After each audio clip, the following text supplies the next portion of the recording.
The FC crew react to Ian McIntosh's full predicted table from 1st to 20th for the 201,718 Premier League season. Steve Nicol believes that Man City's big summer spending has made the club favourites to win the Premier League. With the 201,718 Premier League season around the corner, Stevie Nicol predicts who will finish in the top 4. With the new Premier League season upon us, Ian McIntosh puts himself on the line by predicting where all 20 clubs will finish the campaign. 1.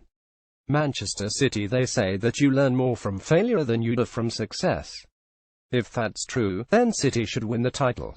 There were times last season when you suspected that Pep Guardiola could have written entire books based on individual games. Everton away, for example. But he has a new goalkeeper now, and 3 new fullbacks, and yet another devastating attacking midfielder. City are going to be terrifying.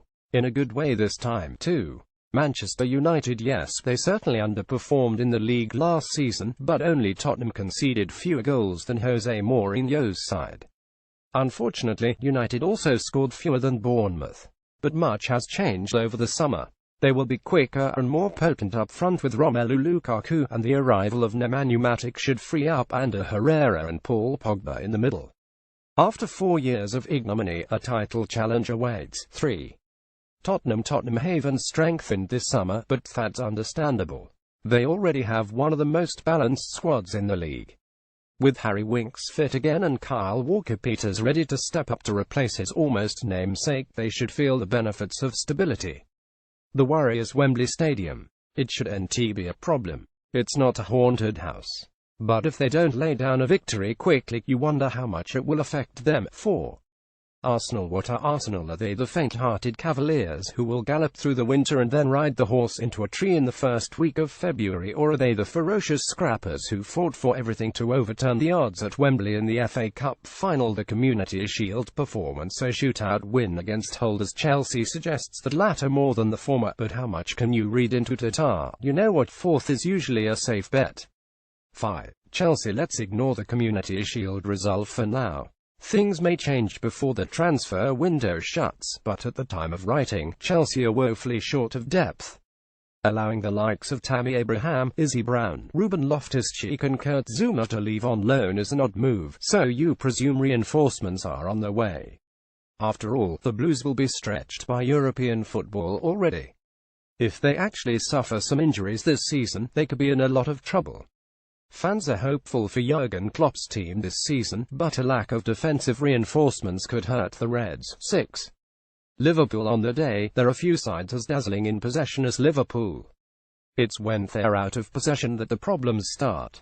Had they landed Virgil van Dijk, you might feel differently about their prospects. Had they captured the dynamic Naby Keita, you might make allowances. Forwards Mohamed Salah and Dominic Solanke should prove good signings, but that's not where the problems are. This could be a frustrating year at Anfield. Still, they've got used to them over the years. 7. Everton. Is this the year that Everton break back into the top 4? They've signed well. They have a manager with 3 impressive Premier League seasons under his belt, and there's a feel-good factor around the club. But you can't just drop half a dozen players into a team and expect them to gel. And you do wonder if Ronald Koeman is going to spend 6 months shuffling his pack to accommodate Wayne Rooney before he concludes, as Mourinho did before him, that Rooney is just not good enough anymore. 8. Leicester. Assuming that the players don't quickly lose faith in the manager and down tools again, this could be a decent season for Leicester. Not decent enough for another crack at the title, but certainly enough to keep them in the European conversation for a while. Harry Maguire will have a chance to displace the injured Robert Hoot. Vicente Ibra is a class act and Kelechi Iheanacho is a fine signing. And, thanks to new Premier League regulations, no one is going to get a migraine looking at the pitch. 9.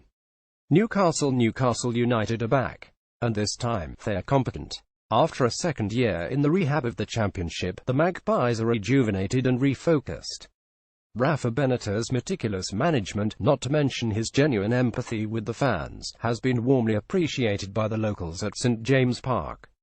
The spending has been modest, and while there's tension behind the scenes, Jacob Murphy should be fun to watch and they'll have more good days than bad. 10. Southampton. A quiet season of transition beckons for Southampton and the third new manager in 4 years, Mauricio Pellegrino. Defender Jan Bednarek is the only arrival this summer, but given Vice-Chairman Les Reed's record with talent spotting, you suspect that it's only a matter of time before Liverpool make a £40 million bid for the young Pole's services. Expect Manchester City and United to mount more sustained title challenges than they managed last season. 11. Bournemouth's late run of form brought them an incredible 9th-place finish last season, and they won't be far off that again.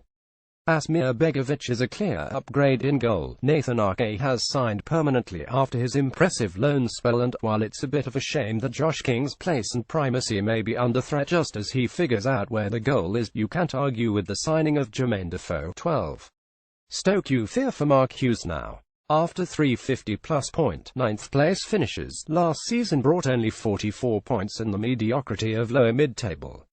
The fans are beginning to make their displeasure known, and a slow start could be the catalyst for change.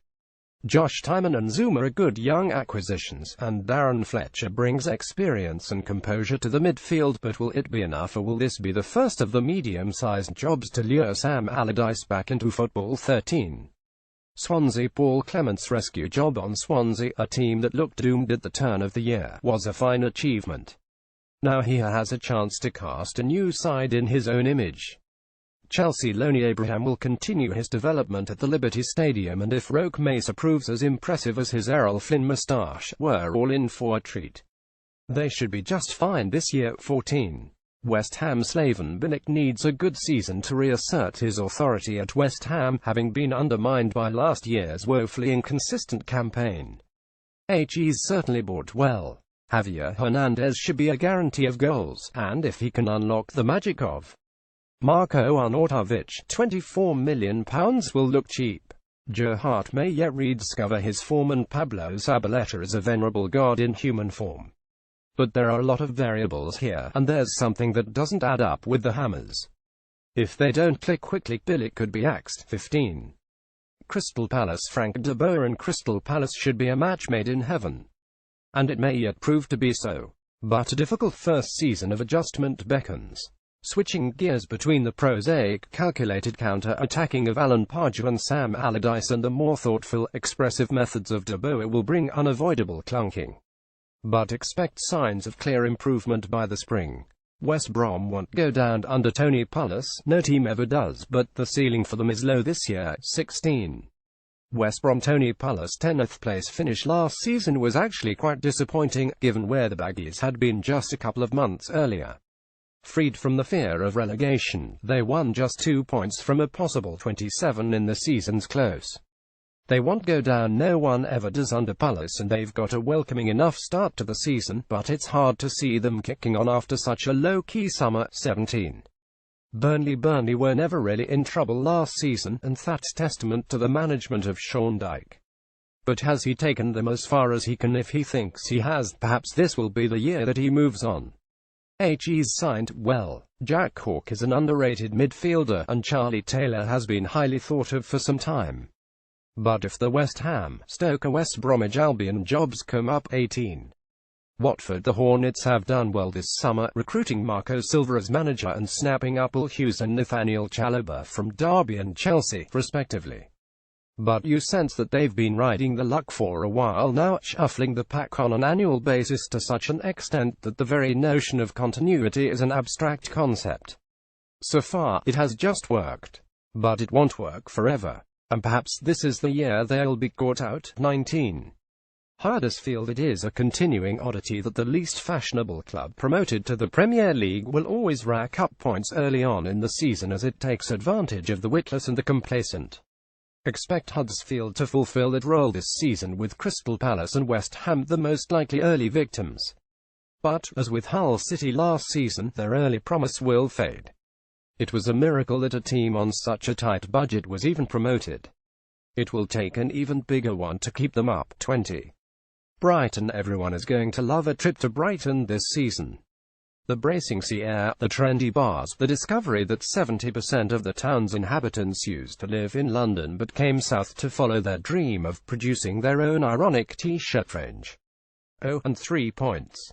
Much will rest on the shoulders of talismanic Anthony Knockaert. Too much, in all probability. Ian McIntosh covers the Premier League and Champions League for ESPN FC. Follow him on Twitter at Ian McIntosh.